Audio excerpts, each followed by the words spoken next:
मैत्रिणींनो, आज आपण फक्त 3च साहित्यात कधीही न चुकणाऱ्या खमंग खुसखुशीत अशा चकल्या कशा करायच्या ते बघणार आहे। त्यासाठी मी हे तांदळाचे पीठ घेतलेलं आहे, हे आपण आता 1.5 वाटी घ्यायचं आहे।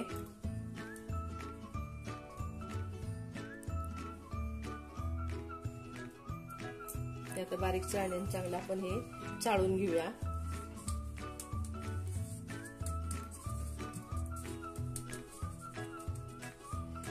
हे बाजारात विकत मिळतं ते वापरले चालेल, घरी आपल्या असते ते पण घेतलं तरी चालेल।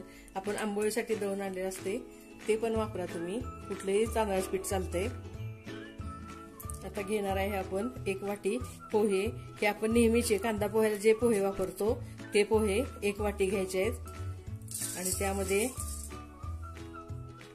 ही अर्धी वाटी फुटाण्याची डाळ म्हणजे डाळे हे मिक्स करून हे आता मिक्सरला आपण चांगलं बारीक करून घेणार आहे। बघा हे मिक्सरच्या भांड्यात हे दोन्ही आपण चांगलं मिसळून घेऊया आणि ह्याचं पीठ तयार करून घेऊया। बघा हे आपले आता डाळे आणि पोहे छान असे बारीक करून झालेले आहेत। ते आता मी ह्याच तांदळाच्या पिठात ह्याच परातीमध्ये ओतून चाळून घेणार आहे। यातच काढूया।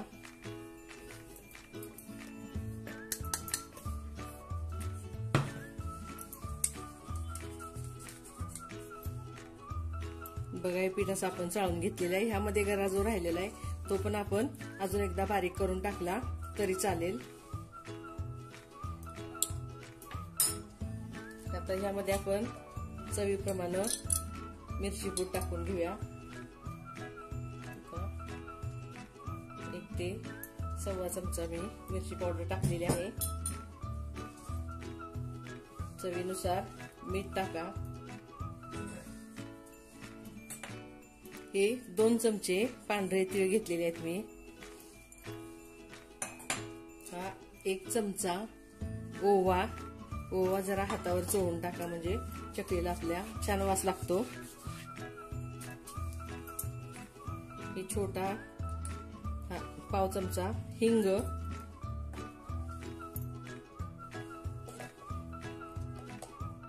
हे 1 चमचा भर आपण जिरेपूड टाकूया आणि अर्धा चमचा धनेपूड टाकतो। आता हे हाताने चांगलं एकसारखं मिसळून घ्या।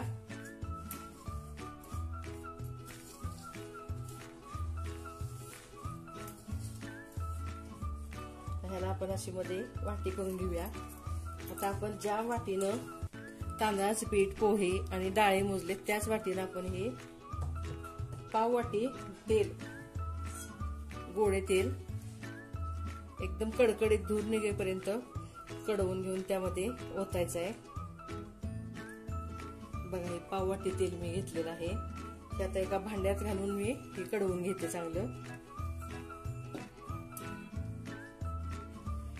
बघा आता हे तेल आपलं चांगलं कडलेलं आहे। हे आता ह्याच्यात आपण थोडं थोडं होतं तसं चमच्यानं एकसारखं हलवून घेऊया।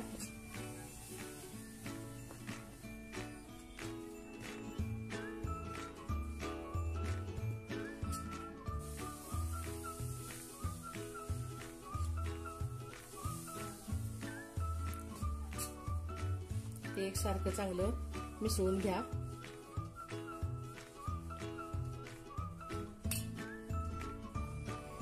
तेल आपण आता कसं एकसारखं हे चमच्यानं हलवून मिसळून घेतलेलं आहे।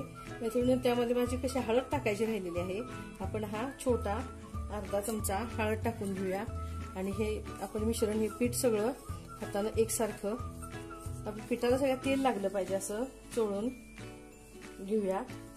तोपर्यंत मी आता काय केले, अंदाजे 2-2.5 वाट्या पाणी मी उकळत ठेवलेलं आहे। हे पीठ आपण आता उकळत्या पाण्यात मळून घ्यायचं आहे। बघा आपल्या पिठाला तर तेल पुरेसं झालंय का कसं ओळखायचं, ह्या पिठाचा आपल्या असा मुटका तयार होते। बघा परफेक्ट झालेलं आहे तेल आपलं। आता उकळलेलं पाणी आपण ह्यामध्ये थोडं थोडं होतं पीठ मळायचं आहे। बघा असं छान झालेलं चांगलं आपण मिसळून घेतलेलं आहे। बघा हे पाणी आपलं उकळलेलं आहे। आपण ह्यात आता हे पाणी थोडं थोडं होतं ह्या चमच्याने सगळं पीठ एकसारखं कालवून घेऊया। एकदम पाणी नाही ओतायचं, पाणी कमी जास्त होण्याची शक्यता असते. बघा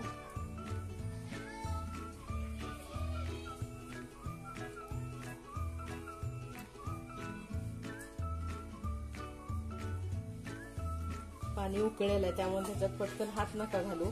हे आता आपण एकसारखं मिक्स करून कोमट होईपर्यंत एक 10-15 मिनिटं झाकून ठेवायचं आहे.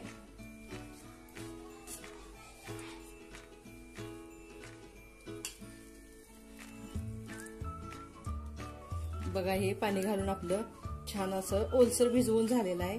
हे आता अजून कसं फारच गरम आहे. हे आता मी कोमट होईपर्यंत असंच एक 10 ते 15 मिनिटं झाकून ठेवूया. बघूया आता हे आपलं पीठ आता कोमट झालंय का. बघा छान असं कोमट झालंय आणि चांगलं फुलून आलंय. आता आपण थोडा थोडा पाण्याचा हात घेऊन, हे उरलेलंच गरम पाणी आहे त्याचं थोडं थोडं हात घेऊन आता हे मी चांगलं मळून घेते पीठ.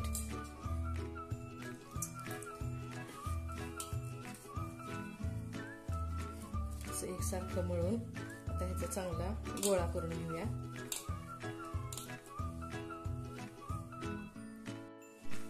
बघा हे पीठ आपलं असं आता छान मळून झालेलं आहे. हे आता जास्त घट्ट नसावं, जास्त पातळ नसावं, कारण आपल्या चकलीला छान काटे आले पाहिजेत. मी हे आता ह्या साच्यामध्ये भरून चकल्या पाडून घेते.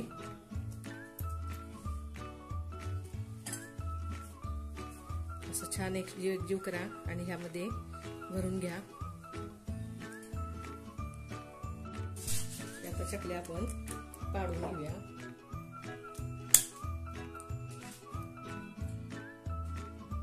बघा हे न तुटता कसे छान पडायला लागलेले आहे. प्लेटवर का घेतले मी, पटकन उचलून आपल्याला तेलात सोडता येते. तेल पण मी आता तापत ठेवलेलं आहे.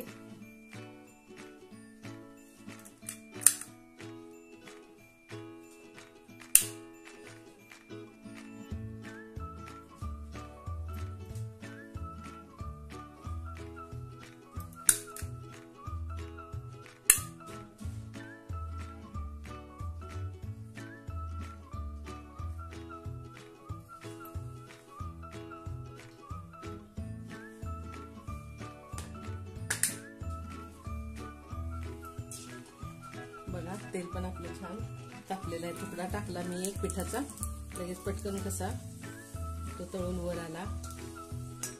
आता आपण यामध्ये चकल्या सोडून घेऊया.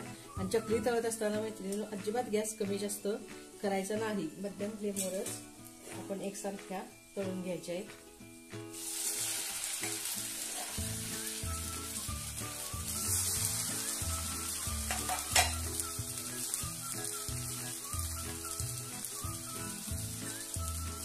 लगेच पण चकली उलटायची गडबड नाही करायची. आता एक बाजू पूर्ण तळून झाल्यानंतर तुम्ही दुसरी बाजू तळून घ्या, मग उलटा.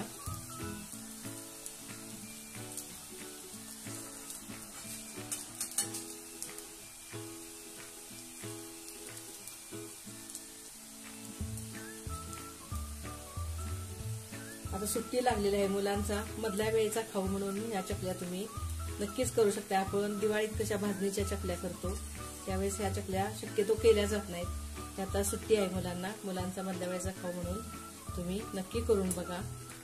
बघा मी अशा पाडून आता सगळ्या चकल्या तळून घेते.